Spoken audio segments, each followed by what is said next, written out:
ఆంధ్రావాల చాలా ఏళ్ల క్రితం, చాలా కాలం తర్వాత ఈ సినిమాకి ఎలా ఉంది ఎక్స్పీరియన్స్? అప్పటికి ఇప్పటికి ఉంది. ఆంధ్రావాల జనవరి 1వ తారీఖు రిలీజ్ చేసాం. కొత్త సంవత్సరంలో చాలా బెటర్ ఎక్స్పీరియన్స్ అది. కానీ అఫ్ కోర్స్ అది అందులో జగన్ గారు చేసిన తప్పు కాదు, నేను చేసిన తప్పు కాదు. ఆయన నచ్చింది, నేను చేసిన పర్ఫార్మెన్స్ ఆయనకు నచ్చింది, చేసాం. ప్రజలకి నచ్చలేదు. దానివల్ల మనం ఏదో బాధలు పడిపోయి ఇంకా నేను జగన్ ఇంకా ఆయన నేను లైఫ్ లాంగ్ మొఖాలు చూసుకోవద్దంటే తప్పండి. నాకు బాగా గుర్తుంది, ఆ రోజు ఫోన్ చేశాను ఆయనకి, కొంచెం లేట్గా దొరికారు ఆయన. ఫోన్ చేయగానే భయ్యా అన్నాను. సినిమా ఫ్లాప్ అయిందని ఆయన గొంతులో ఆ భయ్యా అనే పిలుపు మారలేదు, ఎనర్జెటిక్గా భయ్యా అని అన్నారు ఆయన.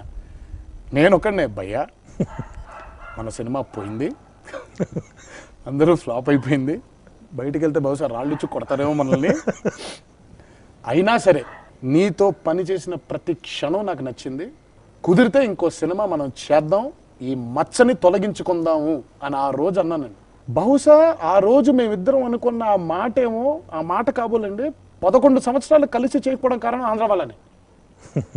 అంటే భయం, ఈసారి కరెక్ట్గా చేయాలి, ఈసారి చెయ్యాలి, ఈసారి కరెక్ట్గా చెయ్యాలి, ఈసారి బాగా చెయ్యాలి, మోర్ కేర్. మా ఇద్దరిని కలిపింది మాత్రం మీ కథ.